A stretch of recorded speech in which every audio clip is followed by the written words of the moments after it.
Welcome back, everyone. This is Mr. Nightveil. Today we're covering 10 of the most disturbing true cruise ship stories ever submitted to this channel. Crew members, ship staff, and passengers sent these in. And these aren't campfire inventions. Too specific, too consistent, too unsettling to dismiss.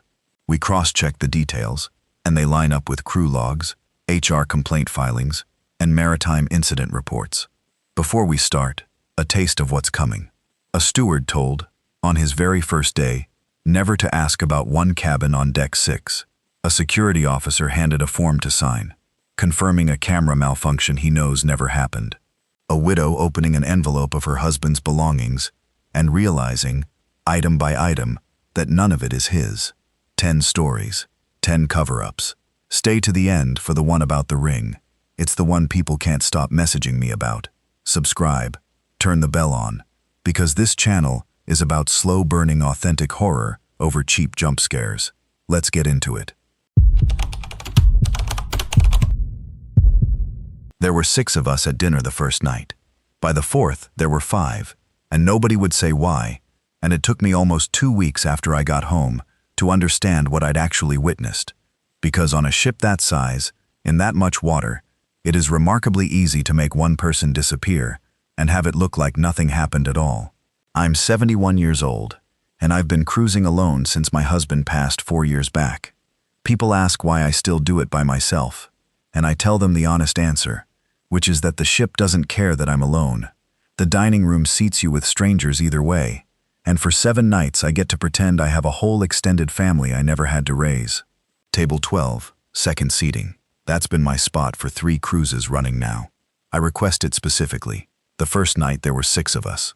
Myself, a retired couple from Minnesota who barely spoke to anyone but each other, a younger man traveling for his job, some kind of pharmaceutical convention that had a cruise attached to it as an incentive, and Diane. Diane sat directly across from me. 60-something, silver hair she wore loose, from somewhere outside Cleveland. She drank her wine a little too fast for a woman traveling by herself, and she laughed at her own jokes before she'd even finished telling them, which should have been irritating, and instead was the most charming thing about her. By the second night we'd fallen into an easy rhythm, the 2 solo women at a table of paired-off strangers, trading details about our lives the way you do when you know you'll never see the person again, and so there's no cost to honesty. She told me about her daughter's wedding coming up that spring, showed me pictures on her phone of the venue, some vineyard outside Napa her daughter had picked. She was going to wear green. She told me this, while pointing at the actual dress, hanging in a photo, still in its garment bag. Night 4, her chair was gone. Not empty, the way you'd expect if she'd simply skipped dinner.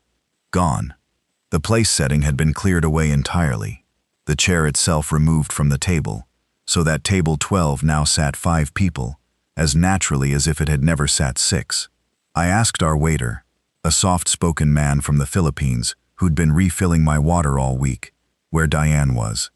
He gave me the smile they train into these young men, warm and slightly rehearsed, and told me she'd disembarked early, some kind of family emergency, took a car from the port that morning. I said that seemed sudden. He agreed that it did, and moved on to the Minnesota couple's entrees. I let it go for about 6 hours.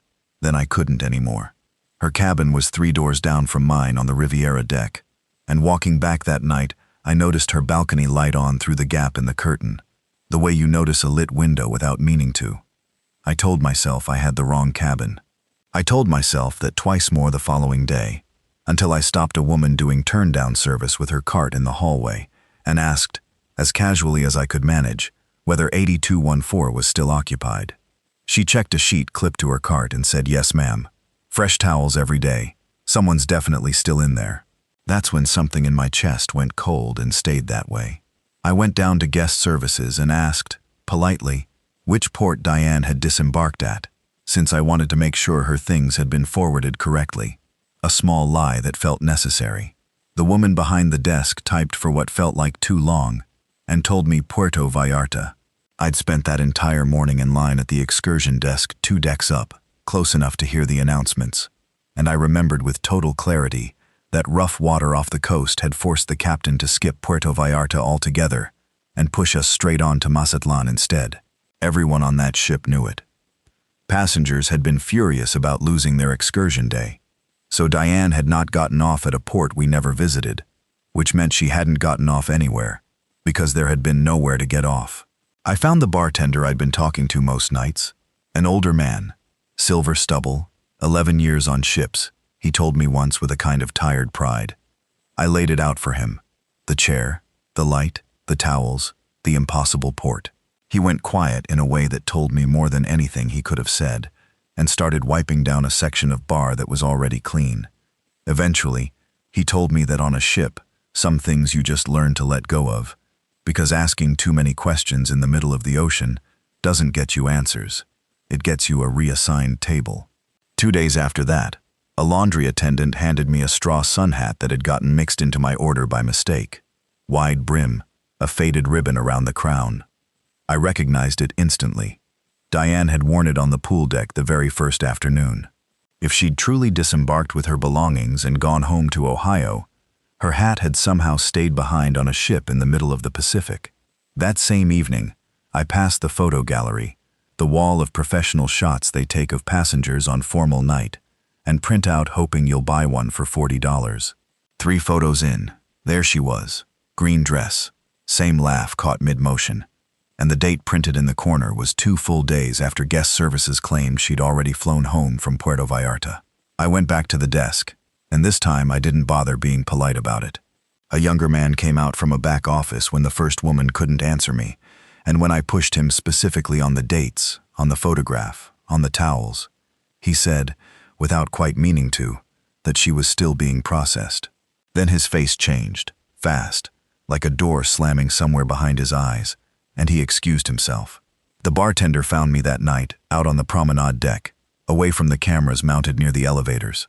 He told me this was the 3rd time in his 6 years on this particular ship. Somebody gets sick in the night, somebody has a bad fall, somebody's heart gives out, and rather than turn the ship around or radio it in through channels that get logged and reported, certain paperwork gets handled quietly, so nothing has to be declared until the ship's already back in home port, and the whole thing can be managed on land, with lawyers, away from 4,000 paying passengers who did not sign up for that news with their vacation. He called it, without any humor at all, the manifest trick. 2 mornings later, my dining assignment changed. New table, no explanation given. Nobody remotely rude about it. Nobody had to be rude. That was the whole point. On the last full day, I overheard 2 crew members near the elevator bank, voices low, talking about a woman who'd had a heart episode on the 3rd night and hadn't made it, and how the family back home still hadn't been officially notified because the paperwork needed to clear first. They noticed me standing there, and the conversation ended mid-sentence. I got her daughter's contact information off a save-the-date card Diane had shown me days earlier, tucked into her phone case, an actual paper detail she'd kept out of sentiment. I wrote to her once I got home. A month passed before she wrote back. She thanked me and told me the cruise line had finally called, quietly, with a settlement offer and a firm request for discretion. No press, no public claim, the kind of arrangement that keeps a company's name out of headlines forever. I booked the same cruise again this spring. Table 12. 6 place settings laid out exactly as always. A new woman sitting in what used to be Diane's seat, laughing at her own jokes before she'd finished telling them. The same waiter refilled her water with the same rehearsed warmth, and I watched him do it, and I said nothing at all. I've been running engine rooms for 11 years, and the first thing you learn is that water talks before people do. It pools where it has no business pooling, it carries a smell that doesn't match the space, and after enough hours in a bilge, you can tell diesel water from fresh water from salt water with your eyes shut. That's what had me standing in a dry stores bay at 2 in the morning, 3 days into a crossing that the North Atlantic had decided to take personally. We were running maybe 6-meter seas, when I found an inch of standing water sheeting back and forth across the deck plates aft of the shaft alley, in a compartment that holds nothing but spare gaskets and paint. I called it up to Halverson, the second engineer, a guy who'd been with the company almost as long as I had. He came down, dipped 2 fingers in it, tasted it, and told me to log it as condensation runoff from the AC trunking overhead. I told him the AC trunking doesn't route through that bay. He told me to log it anyway. So I went back down alone with a proper light instead of a headlamp, and I tasted it myself. Salt, not humidity, not runoff, ocean, coming in from somewhere below the waterline. I traced it forward along the frame until I found the source, a seam in the hull plating that had opened maybe 8 inches, weeping steady with every wave impact. That's not condensation, that's a breach. What stopped me cold wasn't the breach. It was walking back to report it, and finding Halverson already had welding gear staged outside the shaft alley hatch, mask and rods laid out like he'd been expecting the call before I made it. A man doesn't pre-stage a hull repair on a hunch. We went in together, ground the seam back to clean metal, and that's when I saw it under the corrosion, a weld bead already there, old, done in a hurry by someone who knew what they were doing, but not why they were rushing. This plate had been opened and closed before, months back, and nobody had ever told me. Somewhere around 4 a.m. the captain came down himself, which never happens for a maintenance call. He and Halverson talked in the alleyway in the kind of low voice men use when they've already made a decision and are just narrating it to each other. I heard enough. No distress call, no notice to the passengers 3 decks up who were sleeping through the roll of the storm, and nothing to the head office until we were closer to port, because an unscheduled hull incident this far out triggers an insurance review and blows the schedule. Safety of the vessel, he said, was not the same conversation as safety of the company. By morning, I wasn't just welding. I was in the log room with Halverson, backdating an entry to make it read like a scheduled inspection had flagged plate fatigue on that frame 2 dry docks ago, something already in process. My handwriting went into that book.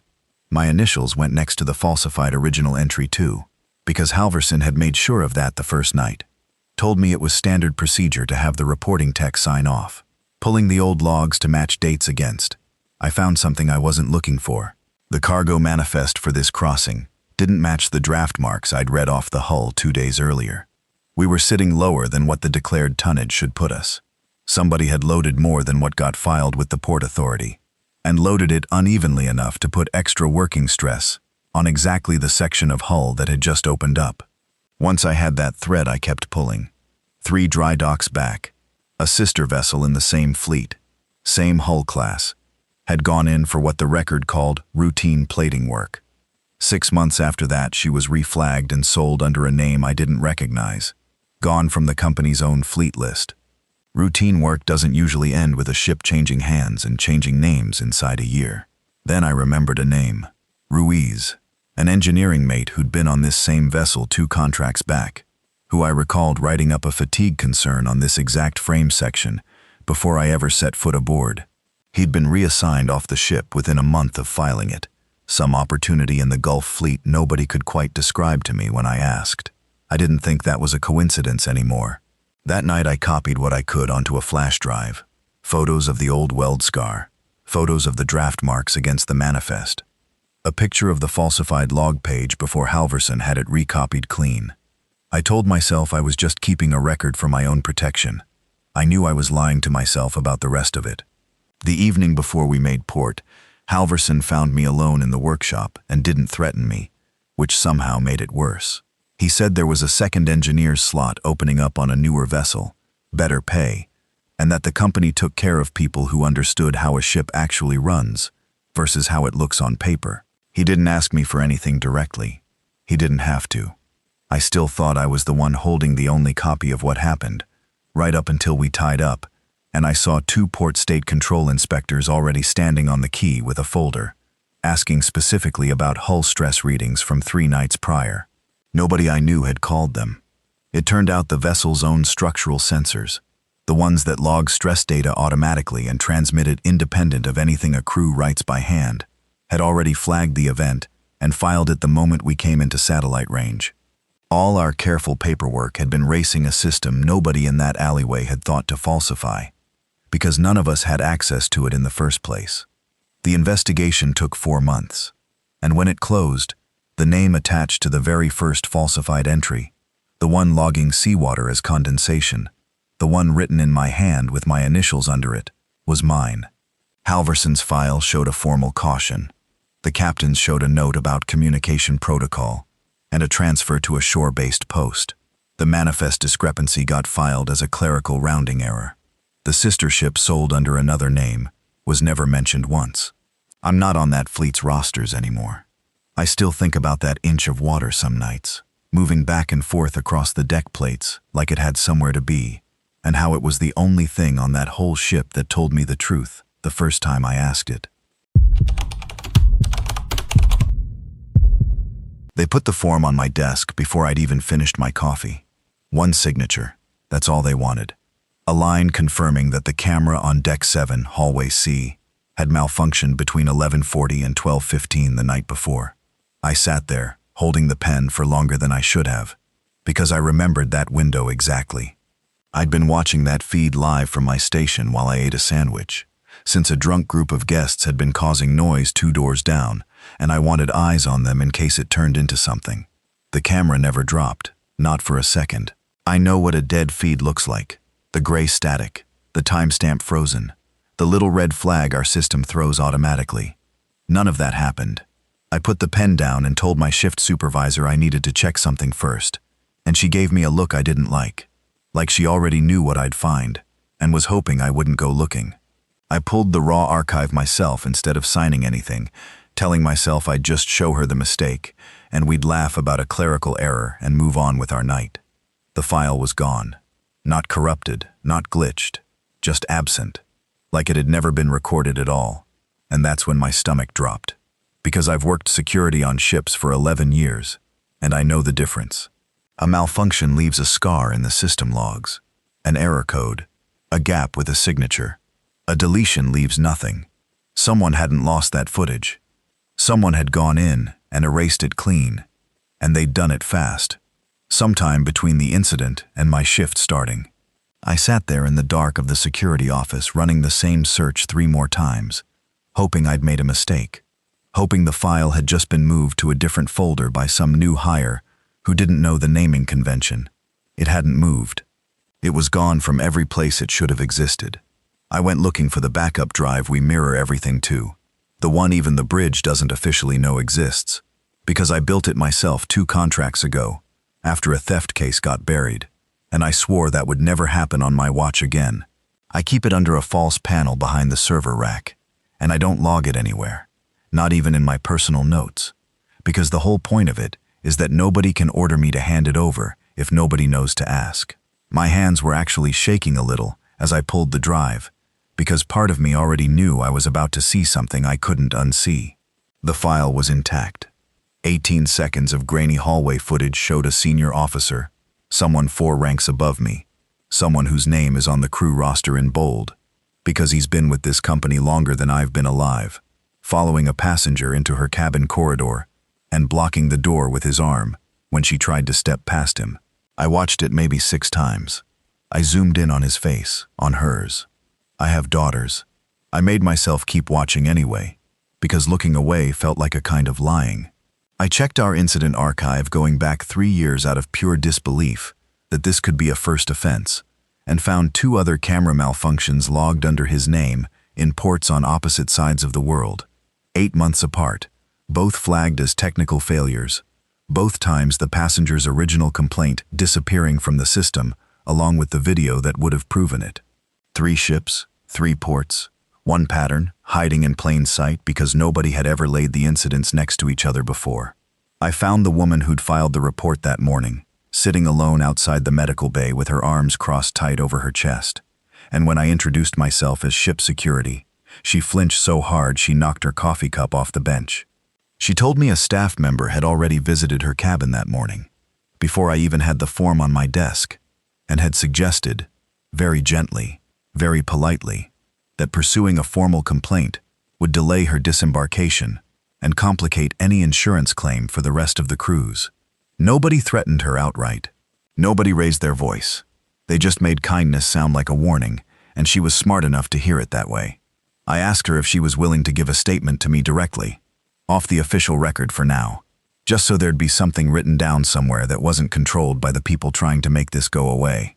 She looked at me for a long time before she said yes, And I remember thinking that was the moment I stopped being a security officer following procedure and started being something else, something I hadn't decided yet. I tracked down the IT tech who has the only other login credentials for that server. A kid barely 22 on his first contract, expecting a fight, or at least denial, and instead got someone visibly scared, who showed me a message on his personal phone, not company email, instructing him to adjust the timestamp range on that footage. He said he'd deleted the sender's name out of pure fear the moment he read it, worried that keeping it would somehow make him more responsible for what he'd done. I told him it was the opposite. I told him he needed to remember every detail he could, because right now he was the only living proof that someone outside the ship had given that order. I brought all of it straight to the captain that same afternoon, because that's the chain of command. That's what 11 years of training had drilled into me, and he didn't look surprised when I laid it out. He looked tired. The specific kind of tired that comes from a conversation you've already had in your head 100 times before someone else finally brings it to you. He told me corporate handles reputational incidents directly now, that there's a whole department for it, and that my job description said security, not investigation. He said it quietly, almost like an apology, and that quietness scared me more than if he'd shouted. That word, corporate, sent me back to my cabin that night, digging through the shoreside email chain the IT kid's message had come from, cross-referencing header data until 2 in the morning, and I found a template. An actual reusable template, with blanks left open for ship name and date, laying out scripted language for crew to use when discouraging passengers from filing formal complaints. This wasn't one bad man doing one bad thing on one unlucky ship. This was policy, written down, refined, distributed. I copied everything I could find onto a personal drive that night, hands shaking so badly I dropped it twice on the cabin floor. Because I understood by then that once we hit port and that officer walked off this ship a free man, all of this evidence would vanish the exact same way the footage had, and there'd be nothing left to prove any of it ever happened. 2 nights before we docked, I was called into an office on Deck 2 I didn't recognize. Temporary. Set up just for this trip. And the man behind the desk introduced himself as Fleet Risk Management. Not ship's crew. Not anyone whose name I'd ever seen on a roster. He knew my daughter's name. He knew my visa status down to the expiration date. He told me, almost gently, that careers end quietly out here all the time. No scandal required. Just a note in a file nobody ever reads. A contract simply not renewed. No explanation owed to anyone. I said nothing. I signed nothing. I walked back to my post that night like a man who'd folded completely, and I let him believe that, because I needed him to stop watching me closely enough to notice what I still had. What he didn't know was that his own assistant had accidentally CC'd me weeks earlier, back before any of this started, on an internal spreadsheet tracking resolved passenger incidents across 11 ships in the fleet, 43 rows deep, most marked closed, with no explanation attached at all. I'd had it sitting in my inbox the whole time, filed away as clutter I never got around to reading. I hadn't understood what I was looking at until that meeting in the temporary office made the pattern click into place. When we finally docked, port authorities weren't waiting there for our passenger's complaint at all. Not officially, not on paper. A maritime attorney representing 3 other women from 2 entirely different ships had subpoenaed the company a week earlier, working a case I knew nothing about. And my drive, my footage, my spreadsheet became the piece that connected all their separate cases into one continuous line running straight back to that same template. I never did sign that original form.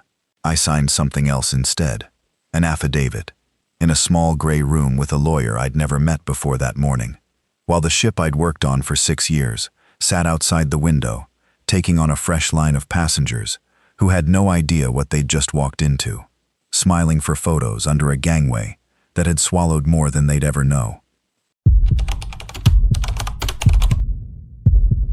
I held his hand for 11 minutes before he stopped squeezing mine back. His name was Raymond Ostrander, cabin 8214, though I didn't know that yet.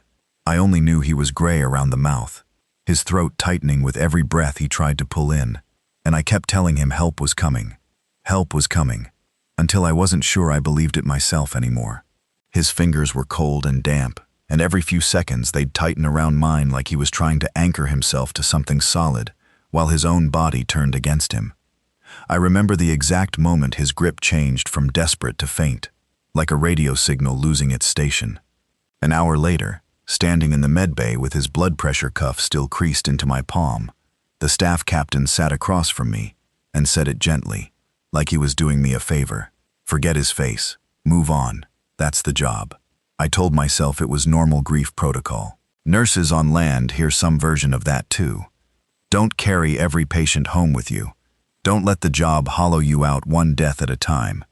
But something about the timing gnawed at me, sitting under my ribs like a splinter I couldn't quite locate. When the first call came in, the bridge had told dispatch to hold for 4 minutes before sending me down. I'd chalked it up to radio traffic, to the ship being a floating city of 11 decks and 3,000 strangers.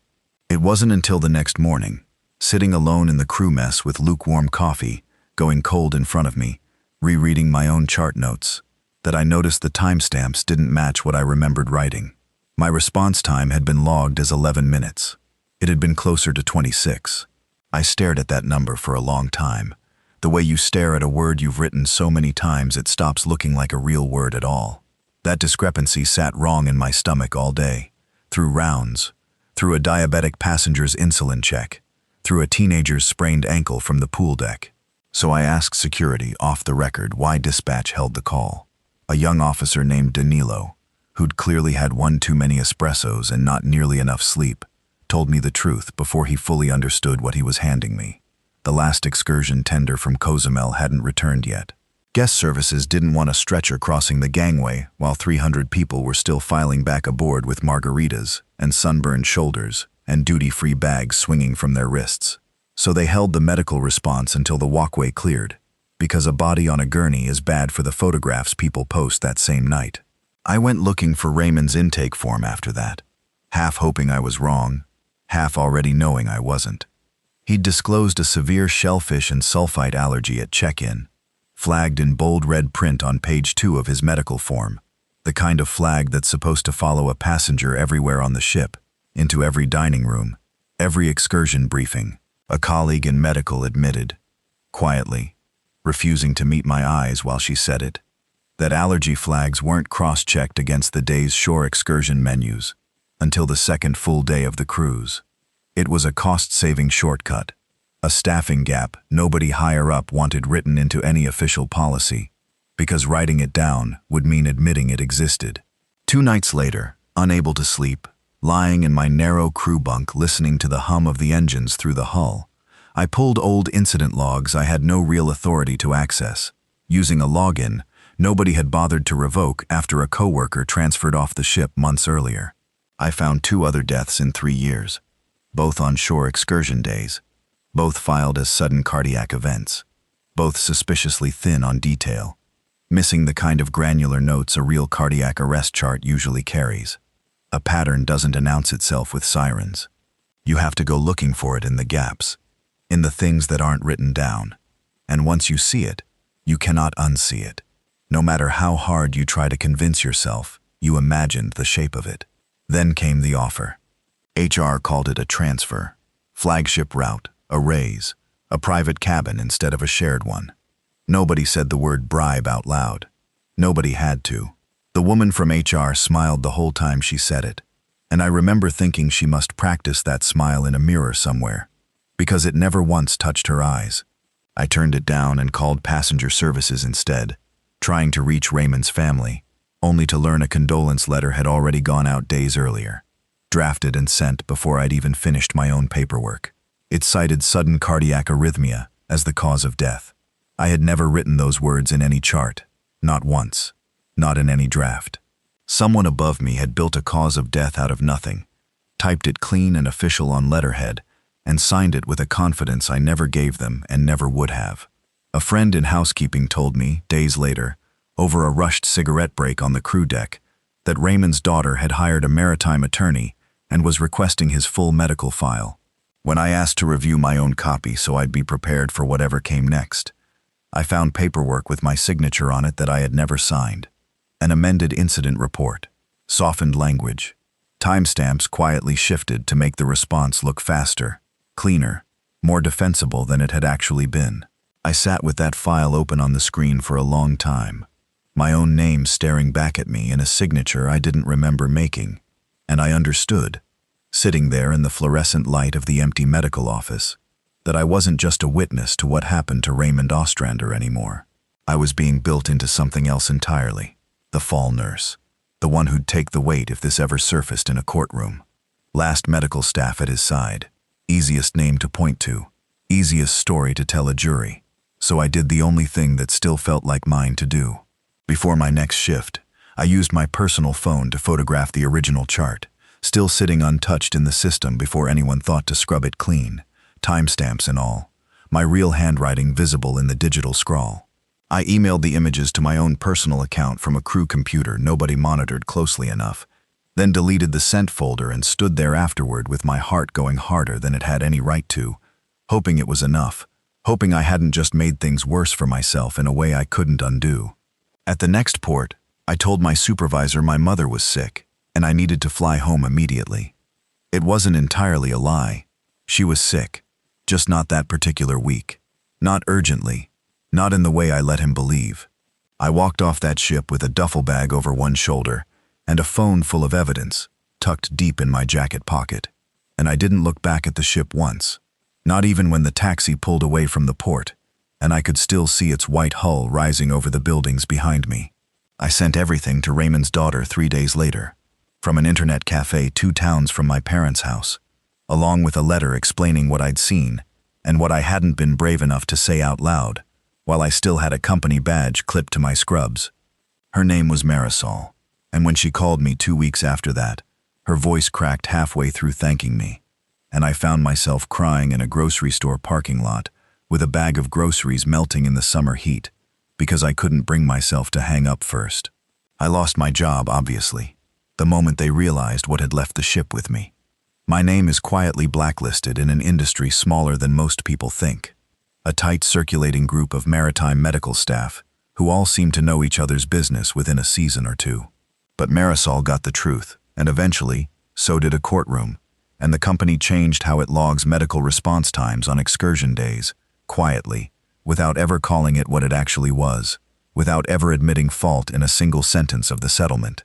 People ask me sometimes if it was worth it, usually with that particular tilt of the head that means they already suspect the answer costs more than it's worth. I think about Raymond's hand in mine, how he squeezed twice, hard, right near the end, like he was trying to tell me something urgent before his throat closed all the way, and the words never made it out.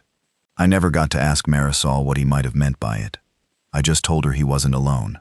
I told her I stayed the whole time, that I never once let go of his hand, not even when the med team finally arrived 26 minutes too late and started their own useless work on a man who'd already crossed somewhere I couldn't follow him.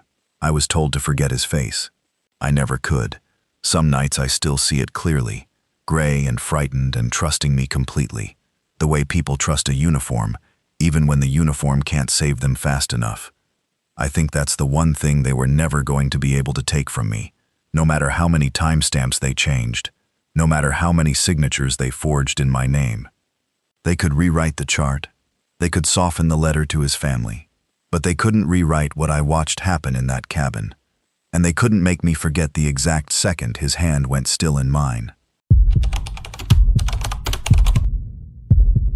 The lipstick cap was on the wrong side of the sink. That's it. That's all it was. I almost laughed at myself for staring at it, for feeling my stomach drop over a piece of plastic the size of a fingernail. But I always leave it on the left, because I'm left-handed, because that's just how my hands move without me thinking about it. That morning it was sitting on the right, small enough that I told myself I was tired, too consistent to let go.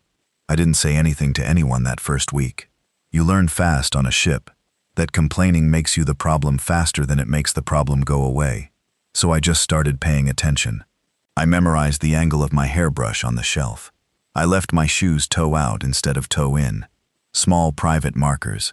The kind of thing only I would notice. The kind of thing a thief wouldn't bother resetting, because a thief just wants what's inside the drawer, not the way the drawer looks when you close it. Nothing was ever taken. That was the part that made it worse. If money had gone missing, I could have called it theft and moved on with my life. Instead, it was my photo of my mother, turned 2 degrees off center on the shelf. It was my journal, closed on a different page than I'd left it. It was the corner of my bedsheet, tucked instead of loose. Someone was coming into my cabin while I was on stage, under the lights, 3 shows deep into a 9 o'clock set, and they were touching my things gently enough that I would only notice if I was looking for it. So I started leaving traps. A single hair laid across the seam of my jewelry drawer.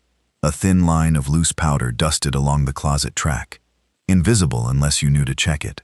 Both disturbed by the time I got back from my second show.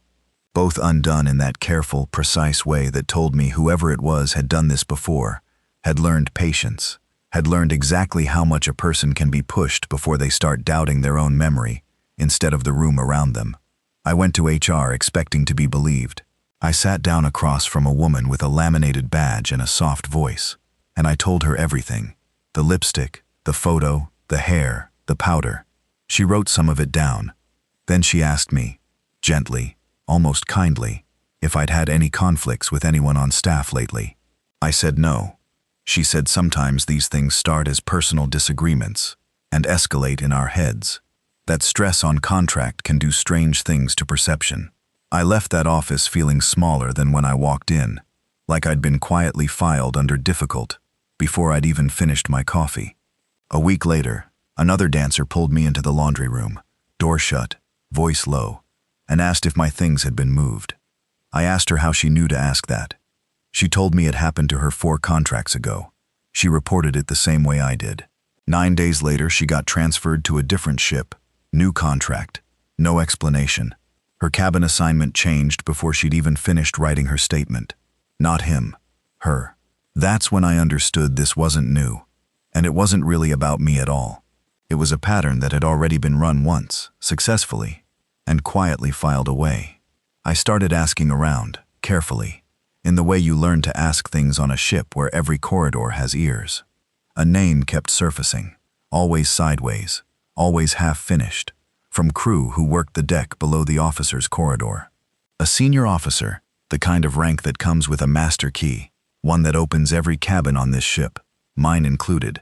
No questions asked, no log required, no signature, nothing.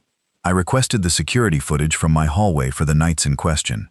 I was told, almost cheerfully, that the system had a gap that week. A known glitch they were already working on.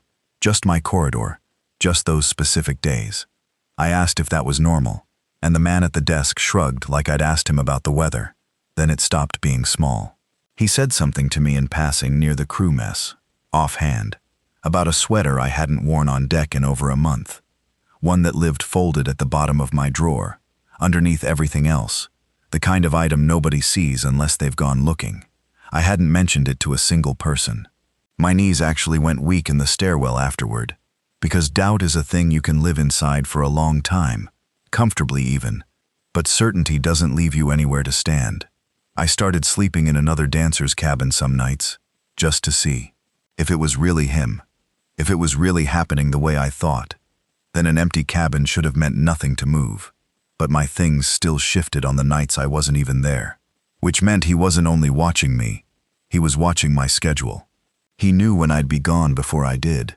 I filed a formal report through corporate's anonymous reporting line, thinking that going above the ship itself, above HR, and above whatever friendships ran along these corridors, would finally get me somewhere real. 3 days later, I got a call, almost as an aside, informing me this officer had already been investigated once before, years earlier, on a different vessel, and had been cleared. Nobody had told any of us that when we signed our contracts, the system hadn't failed to catch him. It had caught him once already, and let him go, quietly, and moved him somewhere new to start again. Then my cabin reassignment came through. Paperwork I never signed, moving me 1 deck closer to his, dated 2 days before I'd even filed my report, like it had already been decided before I opened my mouth. I stood in the hallway, holding that memo for a long time, reading the deck number over and over, waiting for it to mean something different than what it obviously meant. I told the ship's security officer, a man I'd trusted enough to have coffee with once or twice, thinking he'd help me push back on the reassignment. He listened, nodded, said he'd look into it. A few days later I overheard, by accident, that he reported directly up the same chain as the man I was afraid of. Same department, same monthly meetings, same closed door. I stopped telling anyone on that ship anything after that. So I stopped trying to be believed by people whose paychecks depended on protecting the company instead of me. A friend from the tech crew helped me buy a small motion camera through the crew Wi-Fi, no bigger than a coin, and I hid it inside the closet vent where the airflow would mask any sound it made. 4 nights later it caught him. Keycard against the reader. Door open. 4 minutes and 11 seconds inside my cabin. Nothing stolen. Everything slightly rearranged. Exactly the way it had been, every single time. Like he needed me to know, on some level, that he could do this whenever he wanted, and nobody would stop him. I watched that footage maybe 30 times before I could stop my hands from shaking enough to save the file properly. I didn't take it to HR. I didn't take it to the ship's security office either. I took it to a maritime hotline outside the company altogether, one that doesn't answer to the same head office, one that exists specifically because women like me had already learned the hard way that internal reporting just means the report disappears into the same building where the problem lives. Within a week, 2 more women had come forward, from 2 entirely different ships, years apart. Same man, same pattern, same small, precise disturbances that made you question your own mind before you questioned his intentions. One of them had been the dancer transferred 9 days after her complaint. She hadn't left the industry. She hadn't stopped dancing. She'd just been waiting, all this time, for someone to finally ask the right question in the right place. He's not sailing anymore. The investigation moved faster once there were 3 names attached instead of 1. Like the company only believed a pattern once it stopped being deniable as coincidence. I got a formal apology letter, corporate language, careful and bloodless, the kind that admits nothing while saying sorry for everything. I still check my drawer every single day, not because I think he's still out there on this particular ship, but because some part of me learned, in those months, that safety was never really the default. It was something I had to build myself, quietly, one hair across a seam at a time, long before anyone in a position to help me ever did. Cabin 6113 is never booked. I found that out from Marisol on my very first walkthrough, before I'd even learned where the ice machines were. We passed the door, same as every other door on the corridor, same brass number plate, and she just said, flat, like she was reading off a checklist. Don't ask about that one. Not, it's closed for repairs. Not, long story, just don't ask. I laughed a little, thinking it was some kind of hazing thing, crew due to new stewards, and she didn't laugh back. It took me 2 days to notice the door itself was wrong. Every other cabin on deck 6 had the standard fire door. Same weight, same hinge pattern. 6113 had a heavier door, a newer one, bolted into a frame that didn't quite match the trim around it. Somebody had swapped that door out on purpose, and recently enough that the paint hadn't fully weathered to match the hallway. That wasn't a room somebody forgot about. That was a room somebody had gone back and reinforced. Then I started paying attention to the roster. In 6 years, according to the assignment logs I wasn't really supposed to have access to, but did anyway, every single steward who'd been rotated onto that stretch of corridor had put in for reassignment within a month. Not vague complaints. Missing supplies. Cold spots that didn't match the ship's climate readings. A couple of guys who wouldn't say why, just that they didn't want the section anymore. Management moved them without argument, every time, no questions, which told me the company already knew something and had a policy ready to go the second it came up again. I pulled the maintenance ticket next, because that's the story on paper. Structural work, ongoing. Except the ticket had never closed. It just renewed itself every quarter. Same wording, same estimated completion date, pushed forward by 3 months. Over and over, for 6 years straight. Nobody repairs a bathroom fixture for 6 years. That's not a repair. That's a placeholder. It was Ruben who finally gave me something real. Old-timer. Worked this route back when 61113 still had guests in it. He told me a woman sailed alone on a transatlantic crossing, checked into that cabin, and by the time they docked, she was gone. Ship's official story was a family emergency, an early disembarkation at the last port. Reuben remembered pulling her luggage 2 days after that story was supposed to be true. Full suitcase, still in the closet, toiletries still in the bathroom. People who leave for a family emergency don't leave their toothbrush behind. I went looking for her name after that. Found it buried in an old manifest I had no business pulling. Elena Kospar, solo passenger, cabin 6113. And once I had a name, I noticed something worse. Port authorities weren't notified she was missing until 2 days after the ship left that final port, by which point they were already in international water. That's not an oversight. That's a window somebody bought on purpose. Around then, I started noticing the cabin wasn't actually empty the way it was supposed to be. I caught the bed linens changed on a day nobody had logged entry. Found the minibar restocked. Somebody was going in there on a schedule, under the cover of that fake maintenance ticket, and doing housekeeping on a room that officially didn't exist for guests. So I watched the door. 3 nights, off my shift, pretending to check inventory in the linen closet across the hall. On the 3rd night, the hotel director walked down that corridor alone, past midnight, let himself into 6113 with his own key, and stayed exactly 11 minutes before locking it back up and walking away like nothing had happened. He found out I'd seen him faster than I expected, called me into his office the next afternoon, and it wasn't threats. It was worse than that. It was calm. A transfer offer. Better ship. Better route. Effective immediately. No explanation needed on either side. The kind of offer that's really a door closing gently instead of slamming. I didn't take it. Instead, I asked a friend who used to work claims adjustment for the parent company to run the Kospar name off the books.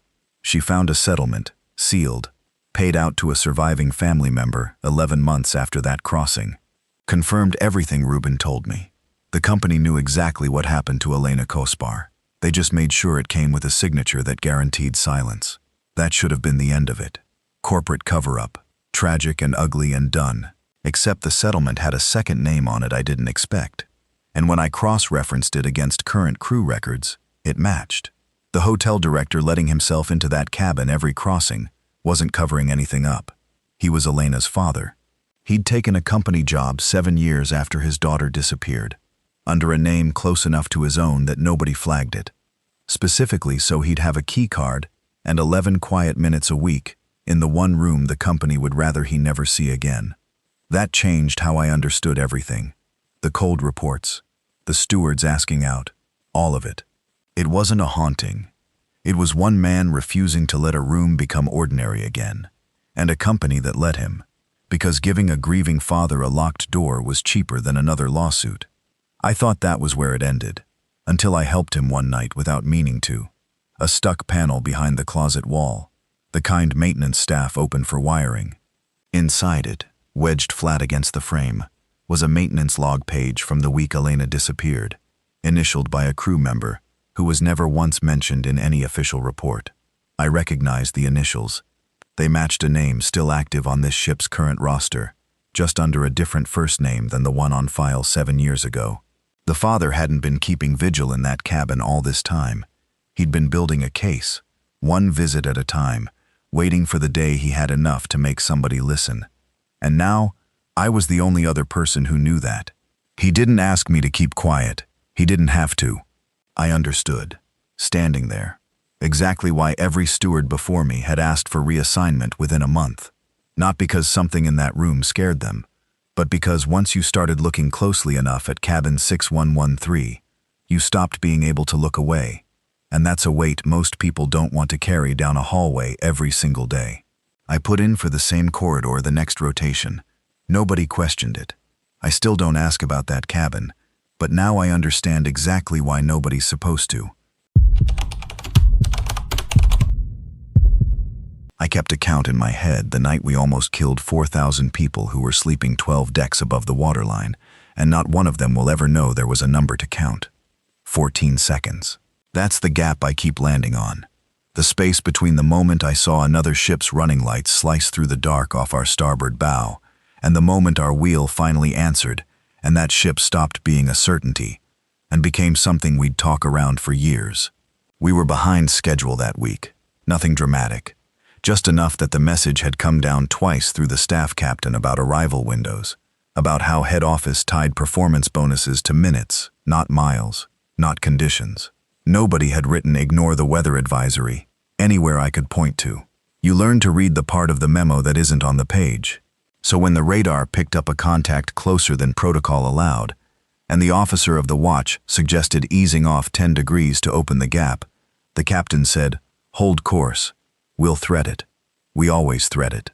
That was the first moment I understood this wasn't a mistake being made. It was a decision being made, calmly, by a man who had made it before. Then the gap stopped closing slowly and started closing fast. The way distance does, when two things are actually going to occupy the same water at the same time, and somebody blew a horn, and somebody else blew one back, and the wheel finally came hard over, while I stood there counting. Because counting was the only thing my hands weren't already doing. Afterward, in the chart room, the staff captain didn't ask if everyone was all right. He asked for my log page.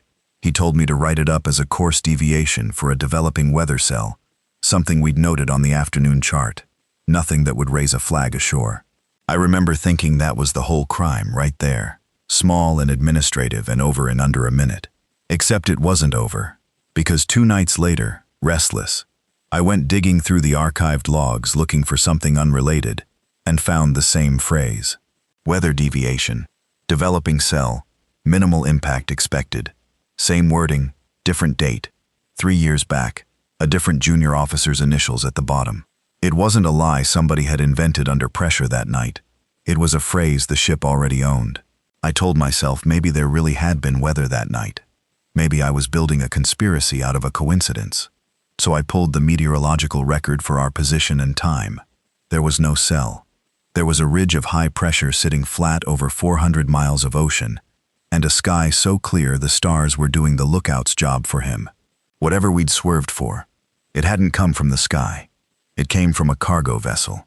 And when I finally tracked her identity through the harbor pilot the next port, I found something that unsettled me more than our own maneuver had. Her AIS transponder had been dark for 6 hours either side of the incident. She wasn't just running close to save time. She was running invisible to do it, which meant whatever we'd nearly collided with hadn't wanted to be found either. A week later, a passenger, an older man who couldn't sleep and had been standing at his balcony rail with his phone out for no reason at all, mentioned to guest services that he'd filmed something strange that night. 2 ships close enough that he could see figures moving on the other one's bridge. He wasn't accusing anyone. He just thought it was interesting footage. I watched how fast that got handled. Not with denial, not with pressure, just with a sweet upgrade, a bottle of something expensive, and a future cruise credit that made the whole thing feel like a thank you, rather than a payoff. He deleted nothing under duress.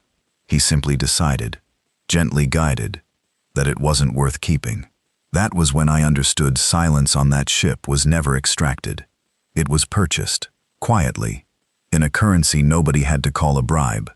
I thought about reporting it anyway, anonymously, to the Flag State Authority, and I got as far as drafting the email before a bosun mentioned, almost as an aside, that an officer 2 contracts before mine had done exactly that after a similar incident.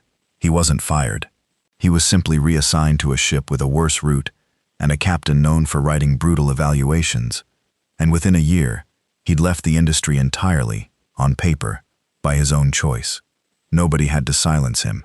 They'd just made staying quiet the only career that still existed. I deleted the email and instead, foolishly, confronted the staff captain directly, off the record, one human being to another. I asked how long the company had been calling near misses weather. He looked at me the way you look at someone who's just noticed the tide comes in twice a day. He said the language existed before either of us signed on. That legal had drafted the template years back, sitting ready in a folder for exactly this kind of night, because nights like this were expected, budgeted for, almost scheduled. We hadn't invented the lie. We'd simply been handed our turn to use it. That should have been the end of my part in this story, the moment I decided who I wanted to be. Instead, 4 years and 1 promotion later, I found myself standing in that same chart room with a junior officer who'd gone pale and shaking after his first close call, watching me for what came next. and I heard myself say the words before I'd decided to say them. Write it up as a weather deviation. Developing cell, minimal impact. He asked if that was really what happened. I told him it's what we call it, and after enough nights like this one, that stops feeling like a question you need answered. 6 years on cruise ships teaches you the galley is the real nervous system of the boat. Everything passes through us. Every complaint, every rumor, every smell that doesn't belong. So when the hotel director pulled me into the dry stores room at 11 at night, on the 4th day of a 7-night run through the Eastern Caribbean, and pressed a laminated card into my hand, I figured it was another allergy protocol update. It wasn't. It was 3 sentences, printed in the same font as the breakfast menu, telling me exactly what to say if a guest asked about the smell coming from deck 4. Rough seas. Some guests get seasick. Housekeeping is handling it. Say it warm, she told me. Say it like you mean it. I said okay, because you always say okay first, and ask questions on your own time. But deck 4 doesn't get rough seas smell. Deck 4 is inside cabins, sealed, air-conditioned, 3 decks below the open promenade, where actual swells would ever reach anybody's stomach. I'd been on this ship 18 months. I knew what seasick smelled like, from one bad storm off Cozumel 2 contracts back. This wasn't that. This was something that had been sitting behind a closed door for hours. That night in the crew mess, I heard 2 of the medical staff arguing in low voices over reheated pasta, and one number kept coming up between them, 3%. I didn't understand it then, so I asked a guy from the purser's office the next morning, and he told me, quiet, like he shouldn't be saying it at all. If the percentage of sick passengers and crew crosses 3%, the ship has to report it, and once you report it, you get inspected, you might get turned back, and the company eats a loss that shows up on quarterly calls. Stay under 3%, and none of that has to happen. So somebody above the medical staff was deciding not what to treat, but what to count. That's when I found out the infirmary wasn't the only ward. 2 nights later I got sent, off my usual station, to run trays down to deck 2, crew deck, to a block of 6 cabins that were supposed to be empty for a refit. They weren't empty.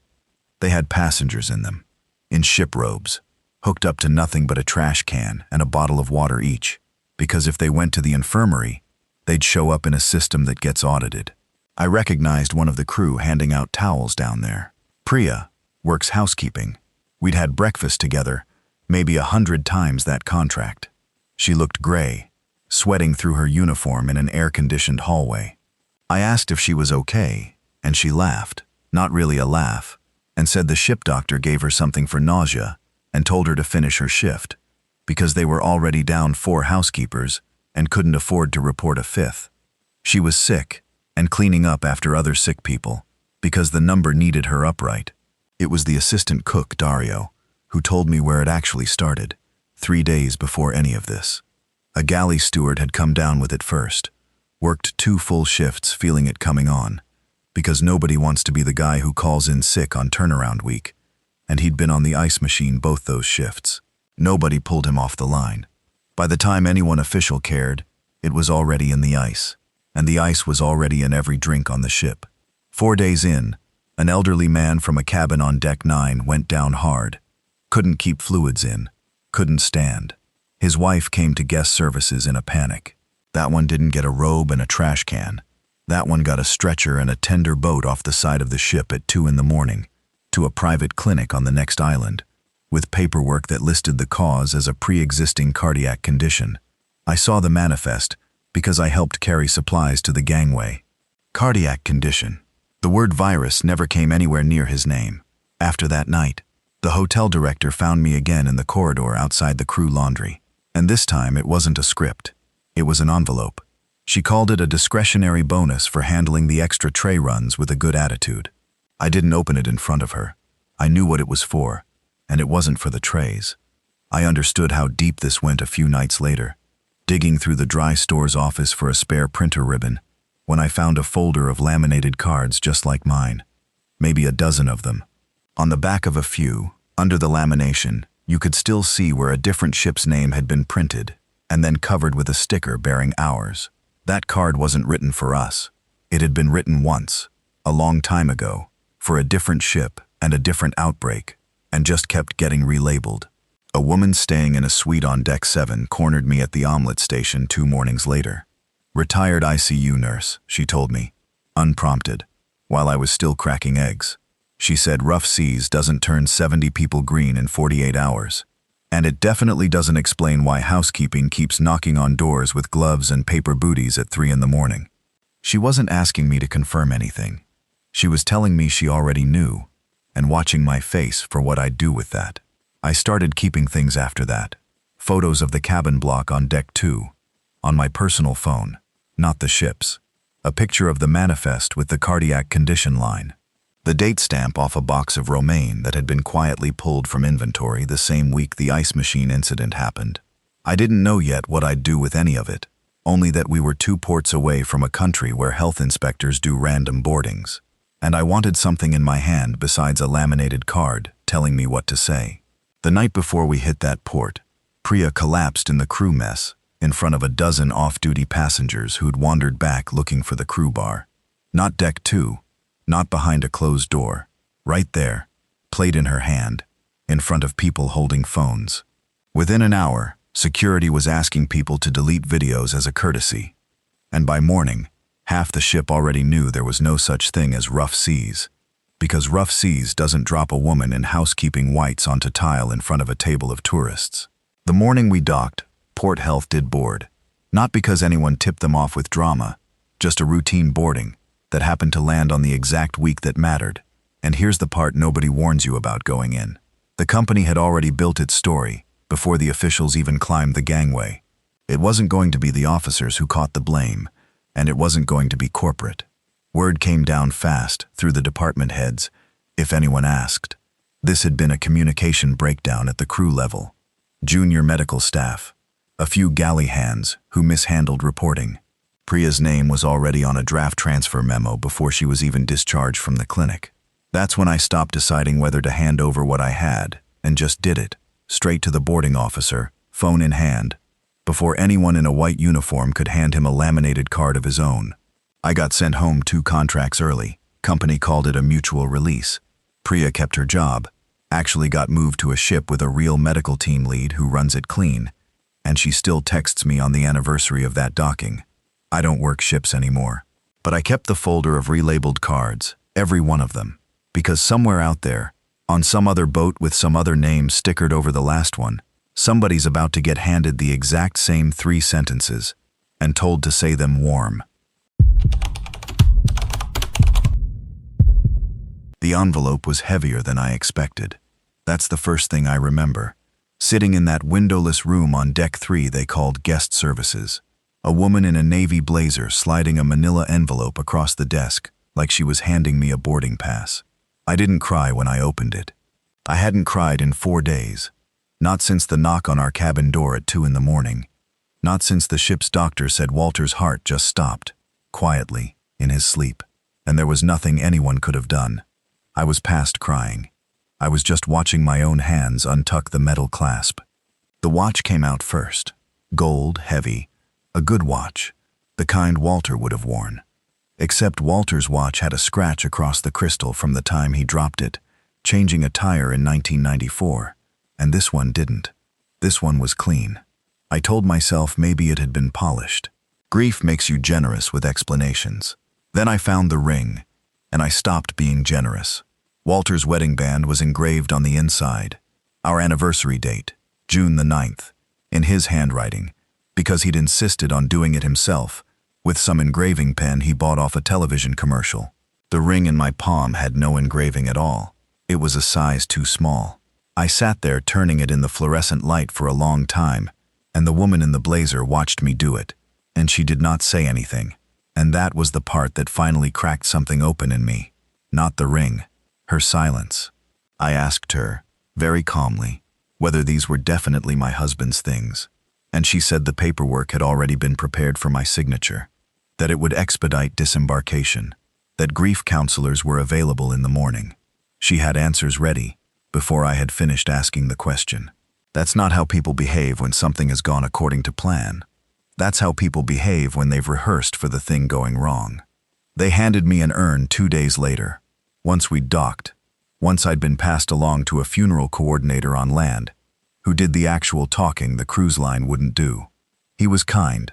He was also, I noticed, careful. He hefted the urn once in both hands before he gave it to me. Just a small motion, barely anything, and something crossed his face. I asked him if that was normal. He said, "Cremated remains vary by body mass, and it wasn't unusual for family members to expect them to feel heavier." I heard what he didn't say, more than what he did. It was a young crew member, not the coordinator, who finally told me something true, and he only did it because I caught him alone at the taxi stand, and I was an old woman crying in front of him, and he didn't have it in him to keep lying to my face. He said the ship's morgue held 2 bodies. That week there had been 5. A stomach virus had torn through the lower decks, mostly older passengers, and between that and Walter, they'd run out of space. And some of the deceased had been kept in a walk-in refrigerator normally used for the kitchen's meat delivery, tagged with wristbands, and the wristbands had gotten switched, more than once, before anyone caught it. I didn't fully understand what that meant until I was standing in a hotel lobby a week later, and a woman touched my sleeve. Her name was Carol. Her husband had also died on that ship, that same week, and when she said his name I felt the floor tilt, because his watch, the one they'd returned to her, had a scratch across the crystal. I stopped believing the cruise line's version of events completely after that. Before I'd even filed a complaint, a check arrived at my house, along with a letter about a confidentiality agreement, an amount they were prepared to offer as what they called a gesture of goodwill. Nobody offers goodwill for a mistake they haven't already fully mapped out in a legal department somewhere. I didn't sign it. I paid for a private lab instead, sent a sample from the urn, and 3 weeks after that, a woman with a very gentle voice told me over the phone that the remains I'd been given showed no genetic relationship to the cheek swab I'd sent from Walter's toothbrush, which I had never thrown away. Carol and I compared notes after that, because by then we were the kind of people who called each other at midnight. Her husband had been buried, not cremated, 3 states away, in her family's plot, closed casket, because that's what the paperwork said he wanted. I found the newspaper notice myself, his obituary, and stared at the photograph of a man I had never met, who was, according to every scrap of evidence I could gather, currently in the ground wearing my husband's wedding ring, while I had a stranger's ashes sitting on my mantle for 6 weeks, before I knew any better. The lawyer we hired together got further than either of us could have alone. There were internal logs. There was a protocol, not written down anywhere official, but referenced in an email chain between 2 shoreside managers, about handling what they called identification discrepancies, quietly, processing families separately so we wouldn't compare stories, moving fast enough that grief would carry us past the point of asking hard questions before we had the facts to ask them with. They offered, eventually, through the courts, to arrange an exhumation, to open Carol's family plot and correct the record, put the right man in the right ground. I told her not to. I don't fully know how to explain why, except that I had already driven those ashes out to the lake, where Walter proposed to me in 1971, and poured a stranger into the water, while I said my husband's name over it. And I have thought about that lake every single day since, and some nights I think about the man himself, whoever he was, and I say his name too now, quietly, because he's out there mixed in with 50 years of my life whether either of us asked for that or not. Digging up a grave wouldn't give me back that afternoon at the water. It would only give me a different kind of loss to carry alongside the one I already know how to hold. So the ring sits in a drawer now. The wrong ring, the one that came back to me by mistake. And some mornings I put it on anyway, because it's the only object left that was actually there, in that room, in that terrible week, and it is, in its own broken way, still the truest thing I have. I spent 11 seasons photographing people on the happiest week of their lives. Weddings held on the pool deck at sunset. Kids screaming with joy in inflatable rings. Couples toasting champagne against a horizon that never looked real in person, but always looked real in the photographs. That was the job. Nobody hires a ship photographer to catch anything sad, and for 11 years I never had to. So when I tell you what happened on the crossing out of Southampton, Understand that I was never trained to look for what I found. I just happened to be the only camera running that night, pointed the wrong direction on purpose, aimed at everything except what mattered, until it suddenly was the only thing that mattered. I'd rigged a fixed camera on the aft rail earlier that week, low light setting, no operator needed, just recording the wake for a promotional reel the cruise line wanted for its website. Water folding over itself in the dark, a little moonlight if we got lucky.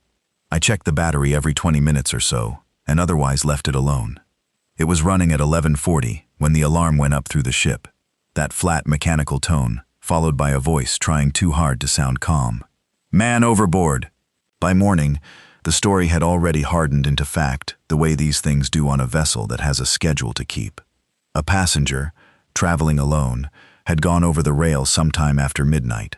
No struggle, no witnesses. Case closed before the coffee service even opened, and closed with a speed that should have told me something on its own. The head of security came to my cabin that afternoon, polite about it, almost gentle, the way people are when they want something from you, without wanting to seem like they're asking for anything at all. He needed the memory card from the aft camera, he said, for the incident file, routine. I'd handed footage over before, a scuffle near the casino, a false alarm involving a life ring somebody threw as a joke, so I didn't think much of it at first. What caught me, what I only recognized as strange after the fact, was how relieved he looked when I told him the footage was mostly just water and stars. Relief is an odd thing to see on a man collecting evidence for an investigation, out of habit more than suspicion, the way I clone every card before I hand it anywhere. I copied it onto my personal drive before walking it up to his office. That night, it wasn't caution, it was just muscle memory. It would end up mattering more than anything I've ever done on purpose in my life. 2 nights later, unable to sleep, I opened my copy and started scrubbing through it the slow way, frame by frame, hunting for a usable shot the way I do when a promo reel needs one good moment, buried inside hours of nothing. Around the 2-hour mark, right at the edge of the frame where the deck light caught the rail, there was a shape. Not the man who went over. Something behind him, low and quick, gone in under a second. I told myself it was a gull, a shadow thrown by the funnel. I rewound it 11 times before I stopped believing either of those explanations. I slowed it down until it was reading almost frame by frame. And that's when I landed on the one image that shouldn't exist. A hand, flat against the small of a man's back, right before he went over the rail. Not gripping, not struggling against him, pushing, with the kind of ease that comes from having done something like it before, or from knowing exactly how much force a body needs before gravity finishes the job on its own. The hand belonged to a sleeve, and the sleeve carried a reflective stripe stitched along the cuff, the kind sewn onto crew jackets for night rounds, not the white robes issued to passengers for the spa deck. Whoever stood behind that man at 11:42 hadn't wandered out for air like a fellow guest. He worked on the ship, same as me. I had photographed nearly every member of that crew at least once. For badge renewals, for the staff photo wall outside the galley, nobody ever really looks at. I spent most of a night matching the build inside that jacket, the way the shoulders sat, a slight favor toward the left leg when he walked a corridor. It took less time than I wanted it to. The stripe, the walk, the size of the hand against that man's spine. It matched the security chief who had stood in my cabin doorway 2 days earlier, asking with such calm for my memory card. I wanted a second angle before I let myself believe I hadn't just built a shape out of bad lighting and a bad week, so I went looking through the ship's own security server for the fixed corridor camera that covers that stretch of the aft deck. The block of footage from 11 to midnight that night had a gap in it, logged simply as a transfer error. Ship systems get transfer errors on camera feeds maybe twice a year, if that. This was the one night it happened to matter. My footage had only survived because it lived on a side project nobody in security even knew existed. I wasn't holding a copy of evidence anymore. I was holding the only copy left in the world, and that thought sat in my chest like something swallowed wrong. I started quietly asking who the man who went overboard actually was, because none of it made sense without a reason. The purser's office had him listed under a name and a home address that, when I looked it up later using the slow guest internet in port, connected to nothing. No utility bills, no property record, No social presence stretching back more than 18 months, as if the man had been assembled recently and set loose to walk around wearing a life he hadn't finished building. I'd photographed him once early in the cruise, a candid shot at the coffee bar I never sold because he'd waved the camera off with a small, tired smile. Something about his face had stayed with me anyway, so on a hunch I ran it through a reverse image search using a copy I'd never gotten around to deleting. It came back attached to a small maritime safety blog, a byline 3 years old, an article about falsified inspection records on cargo vessels, sailing under flags of convenience, the kind of paperwork nobody reads until something sinks. He hadn't been traveling for pleasure. He'd been traveling to look at something specific, and somebody on that ship had decided he'd already looked long enough. The security chief found me on the crew deck 2 days after that, leaning against the rail in the same easy way he must have leaned on it that night, and asked how the editing was coming along. "Just conversation," he said. Just checking in on his favorite photographer aboard. Then, almost as an aside, he mentioned that memory cards sometimes corrode from salt air, that it would be a real shame for a man to lose years of work to a faulty drive, that accidents happen to equipment the same way they happen to people. I told him the footage was fine. I smiled the whole time we talked. My hands didn't stop shaking until I was back in my cabin with the door locked and my back against it. I understood then that I couldn't send anything from the ship itself. Every email on board routed through a satellite uplink the company controlled, and I had no proof yet that this reached further than one man, which meant I had no idea how far it actually went, or who else might be watching a young photographer's outbox. The only real option left was to carry the drive off at the next port myself, and put it into someone else's hands before I lost my nerve or ran out of road to walk on. At Ponta Delgada, I left the ship early, the drive tucked in my jacket pocket, walking toward the office of a journalist I'd found online the night before. Someone who had covered that same falsified inspection story years back and might actually understand what he was looking at. I made it 4 blocks before 2 men from the ship's shoreside office fell into step beside me, polite as ever, explaining that company policy required all recording media to be logged before crew left port on personal errands. They lifted the drive out of my jacket in broad daylight on an ordinary street, thanked me for my cooperation, and walked me back toward the gangway like an escort you can't refuse. I stood on that dock afterward, feeling like I'd already lost, like the whole thing had ended exactly the way it always ends for someone who works for a company larger than he'll ever be. What they didn't know, because I hadn't understood it mattered until I was standing there watching them walk off with an empty decoy, was that 4 nights earlier, scared and half convinced I was imagining the entire thing, I had quietly burned the real footage onto a DVD, labeled as a wedding montage for a couple who'd booked the photo package that same week, and mailed it home through the ship's own guest postal service. The same slow, boring channel 200 passengers use every cruise to send souvenirs and photo books to people waiting on land. Nobody flags a wedding disc. Nobody in that office ever thought to ask why a photographer was mailing his own work home to himself. It sat in my mailbox for 6 weeks before I was brave enough to open it again, and another 4 weeks after that, before I worked up the nerve to hand it to a reporter in person, instead of trusting it to a screen or a server somewhere. The story that ran didn't name the ship's owner outright, not at first, but it carried enough dates and enough specific detail that the people who needed to notice noticed. An investigation opened quietly, the kind that moves at the pace of lawyers instead of headlines. The security chief was reassigned off ships entirely, into some administrative post nobody ever sees or asks about. I never got my old job back, and by then I never expected to. Ship lines talk to each other more than anyone realizes. I still think about that man at the coffee bar waving off my camera with that tired little smile, a person careful enough to build a fake life for 18 months, and still not careful enough on one ordinary night at sea. I think about how close the whole truth came to going down with him, saved only by a habit I never once thought of as brave. A copy made without thinking, a disc mailed home, buried in a stack of wedding photos. Nobody bothered to watch until it was already too late to stop.